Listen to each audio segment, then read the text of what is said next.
What's up YouTube, BMR here, and today we're going to go ahead and talk about the DRZ version 2. So I want to give you guys some setup tips and advice, and then also in the second half of the video do some drift footage. And I also wanted to let you guys know that we have a microphone now on the channel. I'm very excited for this. Previously, everything was recorded through my iPhone, but I went ahead and got a Blue Yeti. It's nothing special, but at the same time, I'm very excited for this. It's a small improvement to the channel, but I'm hoping that it'll be something that you guys can notice. So let me know down in the comments below if you notice any audio benefits in this video, if it sounds any better or worse. Just let me know what you guys think. I'd really appreciate your input and feedback. That'd be awesome. I'm very open to changes, doing stuff differently. I still need to get a shock mount and a boom tower thingy for my microphone so I can get it up in the air and do all that kind of stuff. But either way, I'm very excited for this, guys. I feel like this is a big step forward for the channel. Moving on to the DRZ. So I've done a lot of changes with this thing. As you guys can see, I went ahead and moved the receiver to the front of the chassis and I moved the gyro to the back. And it's kind of hard to see, but I double layered the tape for the gyro. So what I did is I went ahead and put one thin layer of tape to basically raise up the profile to make it so that I could clear that button head in there. That button was sticking up and made it so that I wasn't able to flush mount my gyro. But what I did is I basically put a little layer of tape all around those buttons, and then now I have a secondary layer of tape on top of that, and the gyro is sitting pretty much perfectly flat and still. It's very stable and I'm very happy with it, and the car is actually a lot smoother now, and I was able to turn the gyro settings down and get the car to be a lot more stable because I don't like the car when it has a really high gyro setting. So that's going to be my first tip. Number one is to move your receiver to the back of the car, reduce vibrations by double layering the tape, and then also turn your gyro settings down, guys. I've seen videos where guys are drifting and the whole front of the car is literally shaking. The tires are shaking, everything's shaking really hard, and it's because the gyro settings are just way too high. And it's at that point I'm wondering, how much drifting are you really doing? Are you drifting or is the car drifting? And I want to personally feel like I'm drifting the car, not that the car is out for a drift and I'm just kind of hanging on to the controller, you know what I mean? So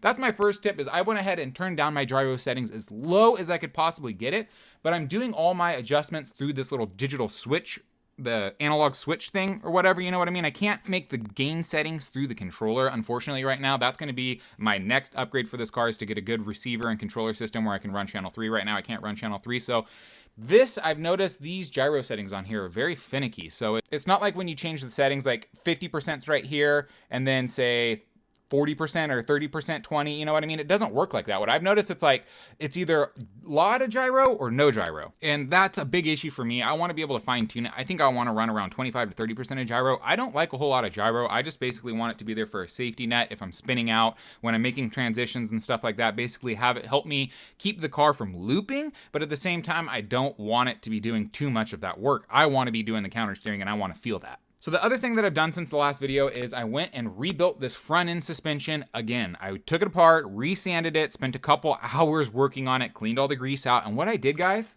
so after I smoothed out the suspension arms, I went and put one drop of this super lightweight oil that I have for my airsoft pew-pews. And then I went and put the grease over it. So this is the grease that I was talking about in the last video. So I'm using the 35,000 grease. It's super, super heavy, and I've already ordered the 2,500. So hopefully that'll be a lot lower and it'll be a lot easier. But basically it's still not working. The front end it's a little stiffer than I would like. It's not as responsive as I'd like. And I've also went ahead and ordered suspension tuning kit. So I have the front suspension springs coming and rear suspension springs. So I know in the front, I want to stiffen that up a little bit, maybe go for a medium spring, a light medium spring. And then in the rear, I would like harder springs for sure. So getting your suspension dialed in is huge. It has a world of influence on your steering characteristics of the car, especially when you're making transitions and the weight is shifting around and it's moving.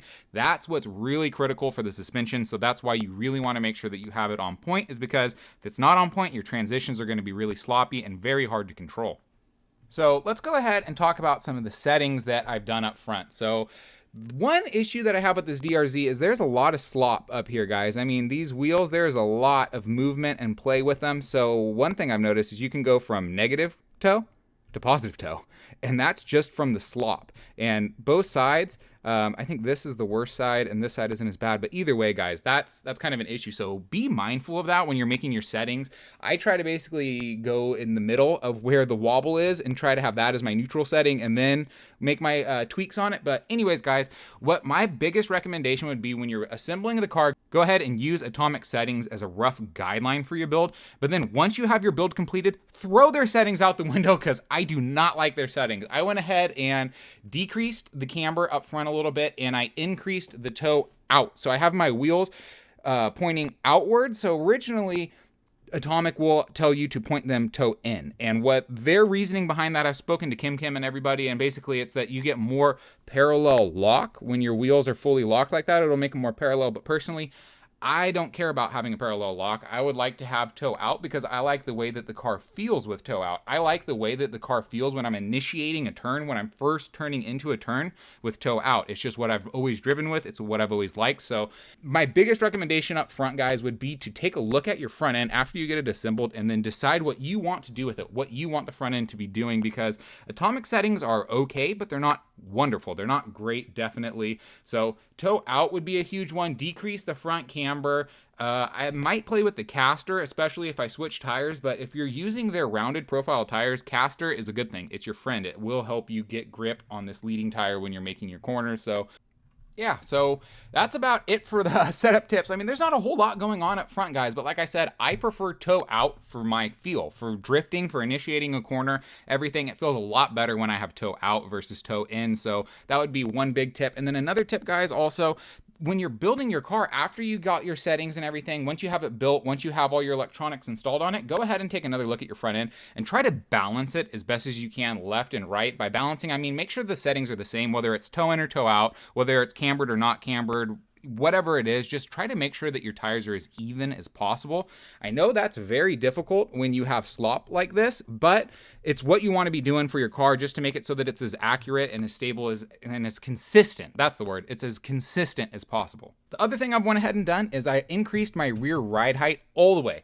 So in the last video, if you guys saw, my front end was basically sticking up, and that was because I had the rear droop set very, very low at about 2.5 millimeters. I went ahead and raised this all the way up. So now when the car is lifting a little bit, when the suspension lifts that tiny bit, my rear end is more balanced. So that is awesome. I know Kim and I know a lot of the Atomic guys always tell you, you know, if you're having any issues with your car, adjust your droop. Make sure that your droop is basically as low as possible. But for me, I don't think necessarily having the droop as low as possible is what you want. What you want to have is the droop balanced. You want to have the rear a tiny bit higher than the front. Whatever your settings are at, that's what you want to do. And that made a world of difference with the car's agility and balance. Like, I feel like it's a lot more stable when I'm drifting because it's not drifting like this. You know what I mean? My weight's not all squat down in the rear. It's able to actually keep a little bit of front end traction, and it's a lot more manageable, guys. I really like my settings right now. So that's going to be my other big tip, is just to make sure that your car is balanced, guys. Make sure left and right sides are balanced, front and back are balanced, and then your ride height is balanced. Whatever your ride height is set to, that's not the biggest issue. The biggest issue is making sure that it's balanced, making sure that the front is a tiny bit lower than the rear. Because it'll just help with weight distribution, guys. When you're sliding, when you're transitioning, when you're making different corners and all that kind of stuff, it really makes a big difference. These cars are very, very sensitive, especially to suspension and ride height changes. I think those are the biggest characteristics that make a change with the car. So I'm really excited to get that suspension tuning kit in and just play with my settings a little bit more and get this car driving even better. But anyways, guys, let's go ahead and slide over to the drift track.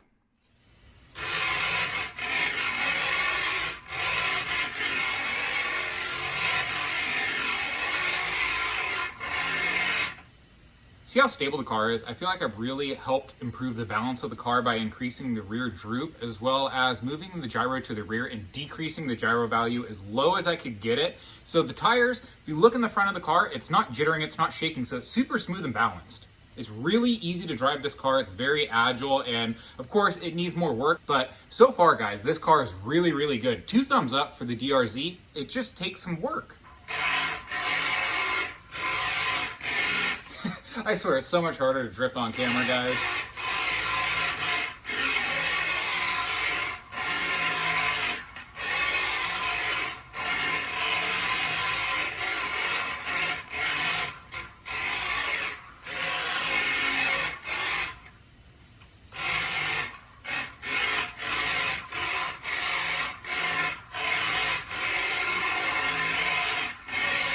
Woo.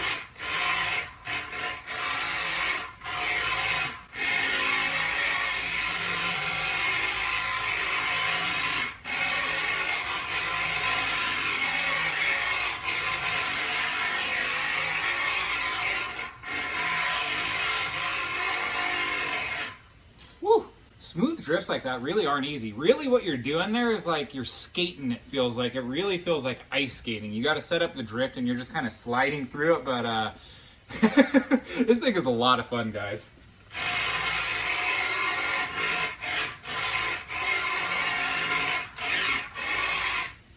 Out of the way.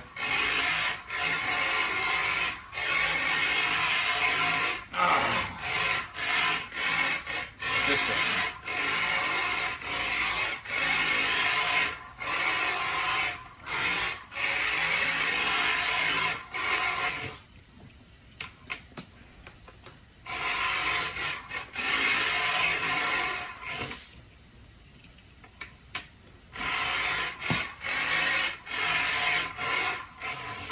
Yeah, yeah, yeah.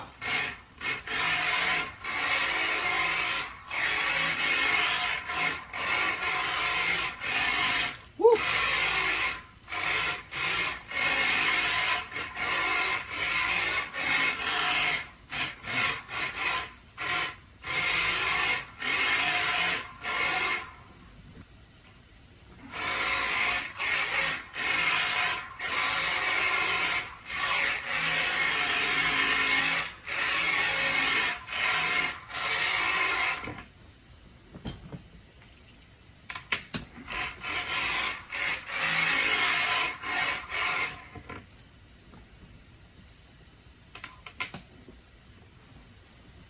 Man, it's hard to do the really wide angles on this track because this table is only 2 feet 2 inches wide, and I measured it, it's 3 feet 10 inches long. So those are the dimensions, if you guys were wondering. So it's hard to get the car doing long, wide angles, but that's what I'm trying to do, and I just keep wrecking. But still a lot of fun, guys.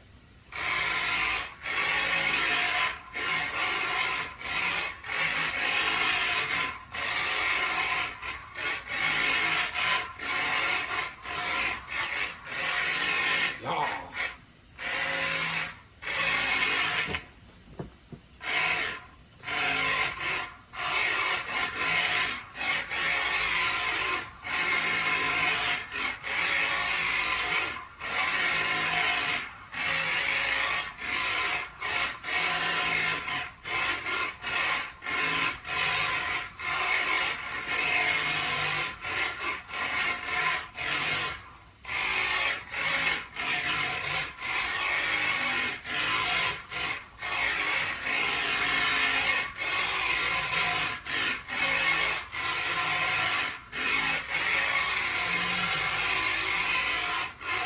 Oh.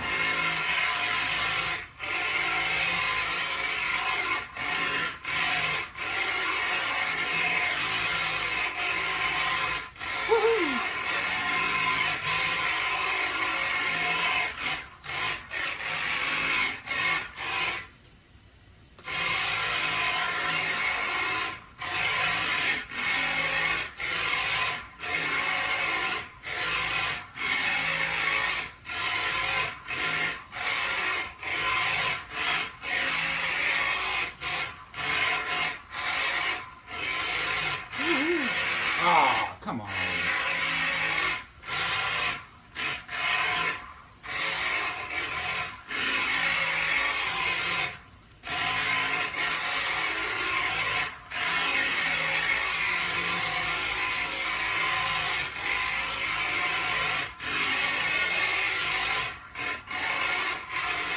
Oh, come on.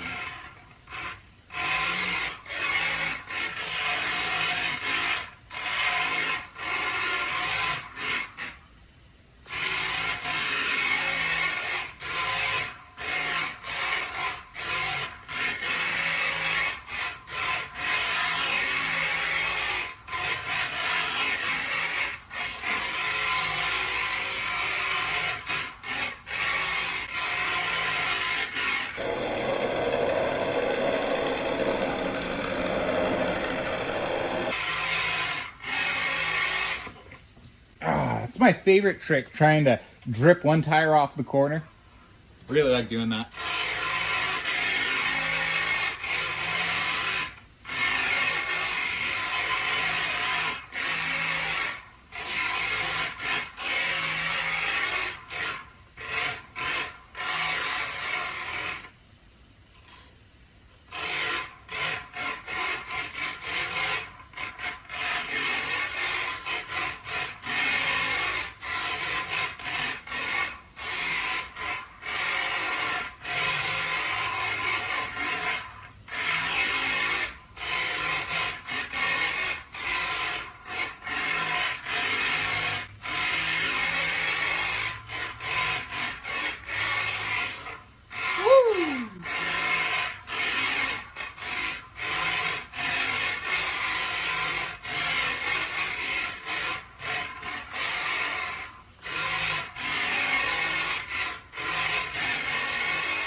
feel like this really goes to show how good this DRZ version 2 chassis is. Drifting in this triangle pattern on this table. This is only 2 feet 2 inches wide, guys, and it's able to really slide pretty well. I mean, I'm no expert by any means, so you know, the fact that I can even attempt to slide like this with pretty much stock electronics and a bunky controller, really. It's not, you know, a Futaba or an M17 or, you know, Sanwa or anything like that. And my gyro settings, I can't fine tune that. My suspension isn't tuned, and I can still drift on this table and attempt this triangle pattern. So I feel like that's really a testament to how good this DRZ version 2 chassis is. You guys just need to spend the time tuning your cars. You know, I've probably put maybe 11 hours now into this chassis as far as building and tuning. So it really takes a lot of work, but it's worth it. It's well worth it.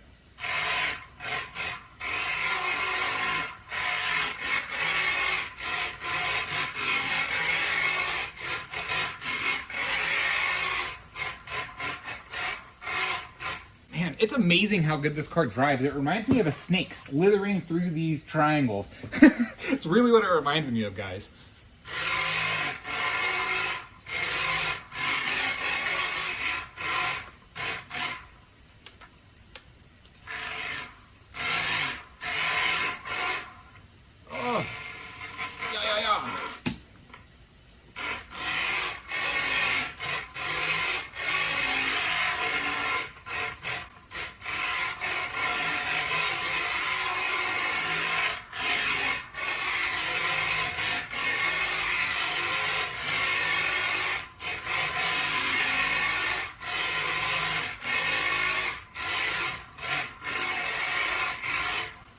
Man, hitting transitions is still really hard.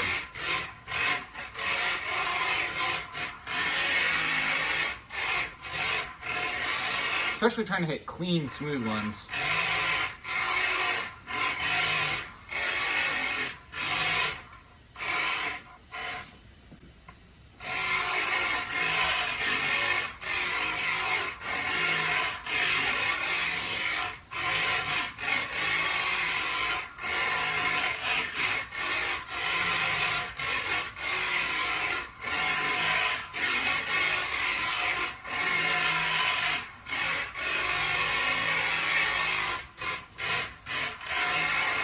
Ah!